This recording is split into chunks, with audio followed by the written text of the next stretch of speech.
some Big 12 preseason predictions. All right, let's start off with my Big 12 preseason player of the year, the player that Bill Self, the head coach of Kansas, the Hall of Famer, had touted to me and many others earlier, and that's Devon Dotson.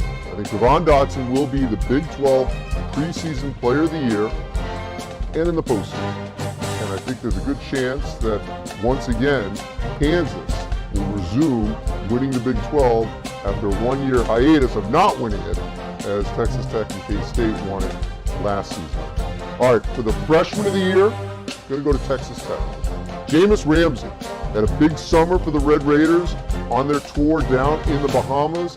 Look for Ramsey to have a major impact on Texas Tech and keep them right in the hunt for a possible first or second place finish in the Big 12. My most underrated player in the Big 12 comes from Baylor, Tristan Clark. Now, those following the Big 12 have seen plenty of Tristan Clark highlights, but nationally, after January, since he was hurt, people forgot about him. Tristan Clark is back for the Baylor Bears. He's going to have a chance to actually push for Big 12 Player of the Year, but I think right now he is the most underrated player in the Big 12. This is a Baylor team that Scott Drew has. They could get back to another Elite Eight, and who knows after that. All right, my 5 important Big 12 games in the non-conference. Keep in mind, yet again, I'm going to keep saying this, I'm not repeating games that may have appeared on other conference preseason predictions. So I'm looking for other games that I haven't mentioned yet. So let's start off with one of the biggest games that's going to be all season long. Kentucky at Texas Tech in the SEC Big 12 Challenge. That'll be on January 25th. That's going to be a monster showdown for both Kentucky and Texas Tech. Number 2, which I think could have equal billing on that day on January 25th, on that SEC Big 12 Challenge Day, Baylor at Florida. Florida or Kentucky, one of those two schools is going to win the SEC, and Baylor's going to be right there with Kansas and Texas Tech. So, monster showdown for the Baylor Bears at Florida in Gainesville.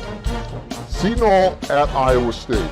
For the Cyclones, who I think will be back in the NCAA tournament, this will be a huge victory if they can get it over what I think will be the preseason favorite in the Big East, a potential #1 seed. So if Iowa State at Hilton can knock off Seton Hall, tremendous win for them in the non-conference. That game is on December 8th. Oklahoma at Wichita State. Now, I think the Shockers could be a sleeper in the American. This is a good game for the Sooners. This will be on December 14th. That's the kind of game, if you win in the non-conference, people will take notice of Oklahoma. And then I think it's a critical game for Texas. This is also part of that SEC Big 12 Challenge. LSU at Texas. LSU maybe not getting as much pub here in the preseason, but they're going to be a tournament team. And if Texas wants to be a tournament team, that's the kind of win you've got to get in the middle of January against a team like LSU.